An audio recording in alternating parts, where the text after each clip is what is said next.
రేవంత్ రెడ్డి బండి సంజయ్ కలిసి పనిచేస్తున్నారు అన్నారు కేటీఆర్. కేంద్ర సహాయ మంత్రి రేవంత్ కు సహాయకుడిగా ఉన్నారు అన్నారు ఆయన. సమయం వచ్చినా అన్ని వివరాలు బయటపడతామంటున్నారు కేటీఆర్.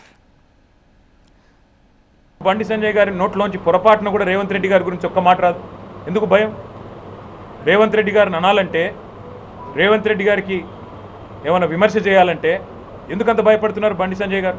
ఏం కాంది శీకుల భూముల విషయంలో కలిసి పనిచేసే వ్యవహారంలో ఏమైనా ఇబ్బంది కలుగుతుందన్నా? మాకు అన్నీ తెలుసు. టైం ప్రకారం అన్నీ బయటకు వస్తాయి. ఎంత డీప్గా కనెక్షన్లు ఉన్నాయి, ఏం జరుగుతున్నాయి అన్నీ బయటకు వస్తాయి. ఎవరికి సహాయంగా ఉంటున్నారు, సహాయ మంత్రి ఎవరికి సహాయంగా ఉంటున్నారు అన్నీ బయటకు వస్తాయి.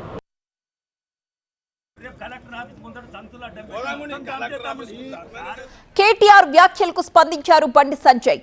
కేటీఆర్ విసిరిన సవాల్పై నిలబడాలని, కేటీఆర్ ఆస్తులపై నా ఆస్తులపై విచారణ జరుపుదామని అన్నారు బండి. తనపై చేసిన ఆరోపణల్ని కేటీఆర్ నిరూపించాలన్నారు బండి సంజయ్. చీమ కంటే హీనమైన బతుకు కేసీఆర్ కొడుకుది.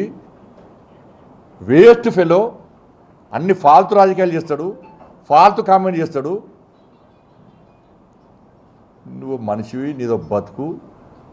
తెల్లారు లేస్తే అవి నీ పొట్టు నీ బతికే అని చెప్పు. మళ్ళీ చెప్తాను, 3 తల షెట్టు నుంచి ఇన్ని వేల కోట్ల రూపాయలు ఎట్లా వచ్చినా చెప్పు నీకు. నాకు చలో, నా ఆస్తిపాస్తుల విచారణ చెప్తాం, నీ ఆస్తిపాస్తుల విచారణ చెప్తాం, నీ కుటుంబ ఆస్తుల విచారణ చెప్తాం, నా కుటుంబ ఆస్తుల విచారణ చెప్తాం.